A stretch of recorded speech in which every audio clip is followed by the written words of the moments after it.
So, Dmitry, how are you today?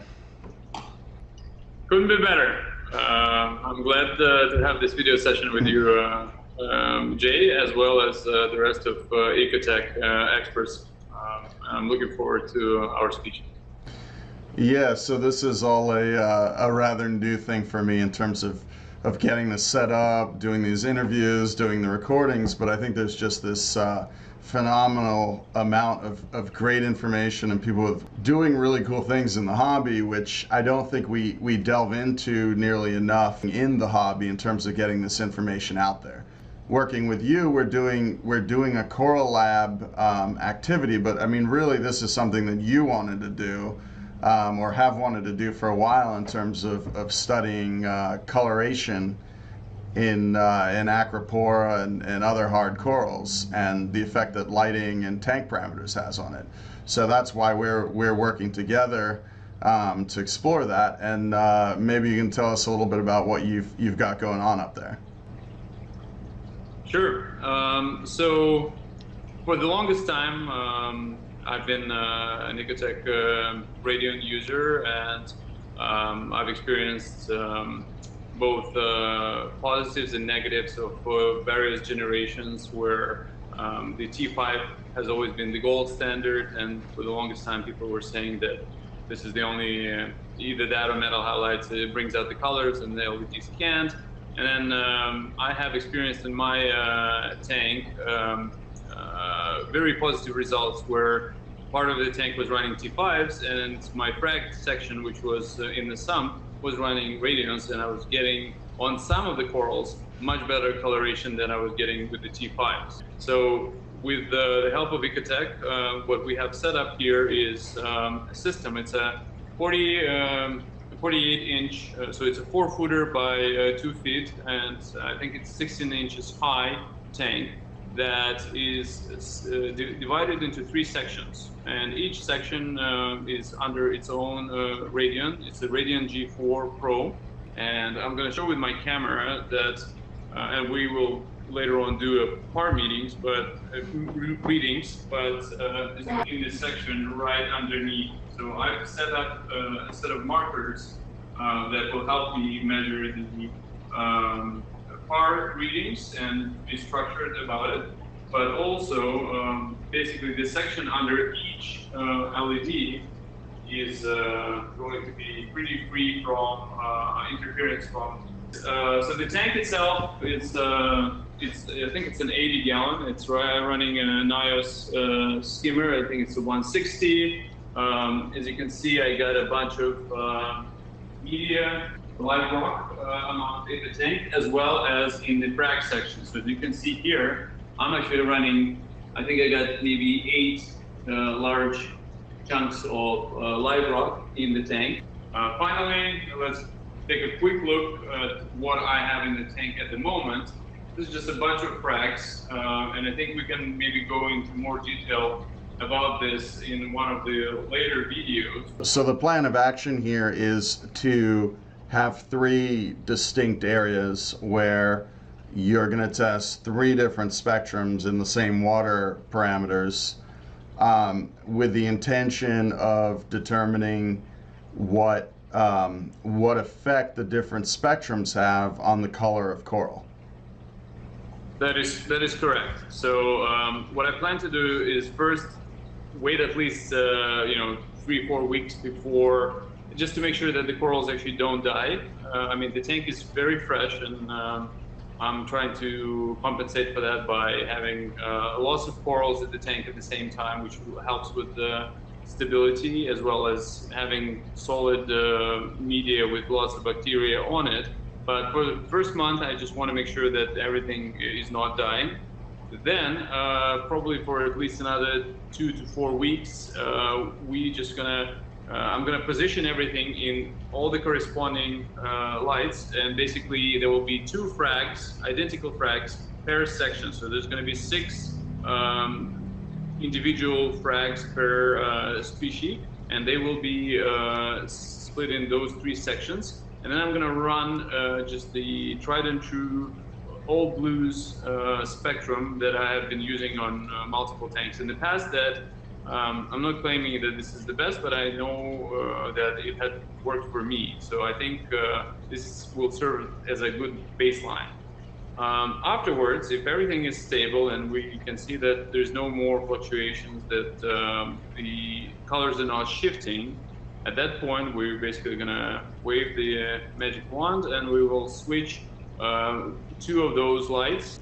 Obviously, from a say DLI perspective, because the photo period is the same, what you're going to do is make sure the par at under each setting is the same, or under each different spectrum is the same, because then obviously the DLI will calculate to be the same. So they're getting the same amount of energy into the system, even though the spectrums are slightly different.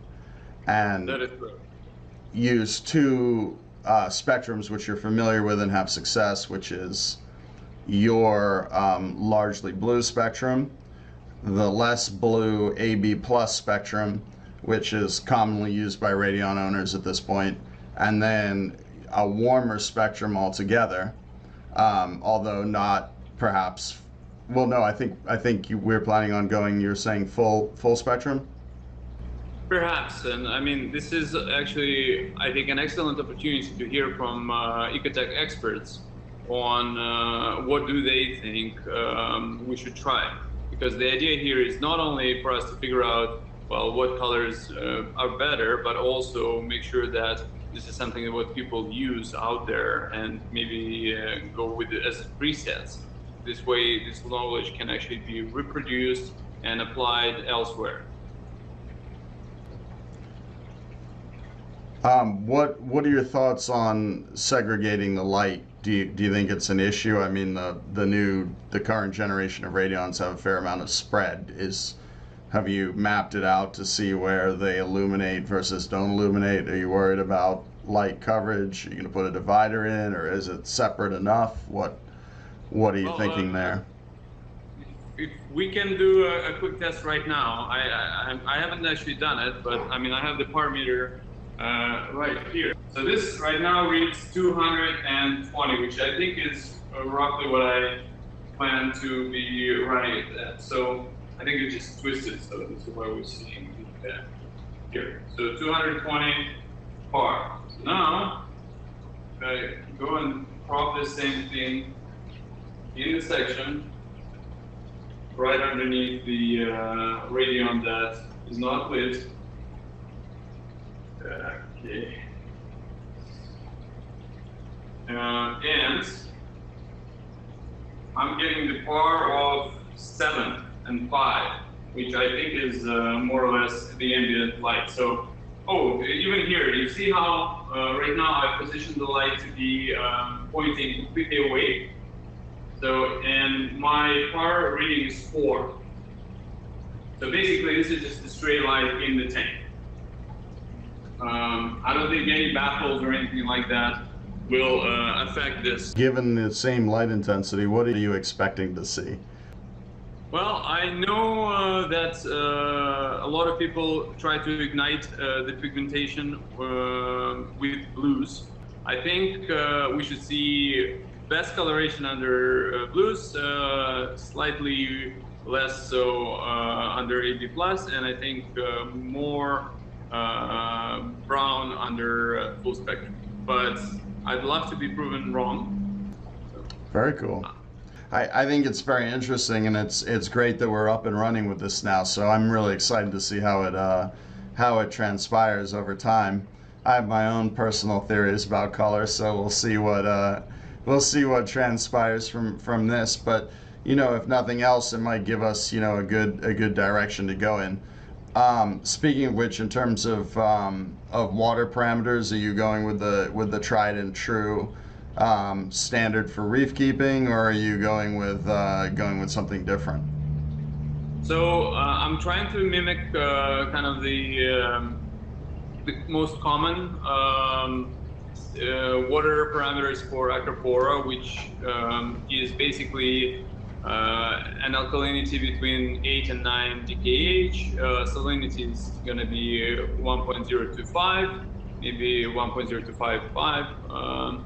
And calcium around 400, give or take, and magnesium around 1350, 1400. But more importantly, I will try to make sure that there is enough nitrates. So the nitrates will be detectable in the tank. I believe that it's needed for corals, for their health. And just anything between 0.5 to maybe 3 to 5 ppm. And phosphates usually balance themselves out if you have some nitrates in the tank. So I will try to target between 0.08 and 0.1, but if it's going to go one way or the other, I won't sweat. I will primarily monitor the health of the frags. We'll see how it all turns out, and I'm sure some people will have some comments on this experiment or some theories as well. So very curious to see what people have to say about it, and I'll check in with you, I guess, in about a week or so, or a couple of weeks, to see how everything's going, and we can get an update then. I'm very much looking forward to it, and I'm very excited about this project. This is definitely a lot of fun. Awesome. Well, thank you very much, Dmitry. Take care. Bye-bye. Bye, Jay.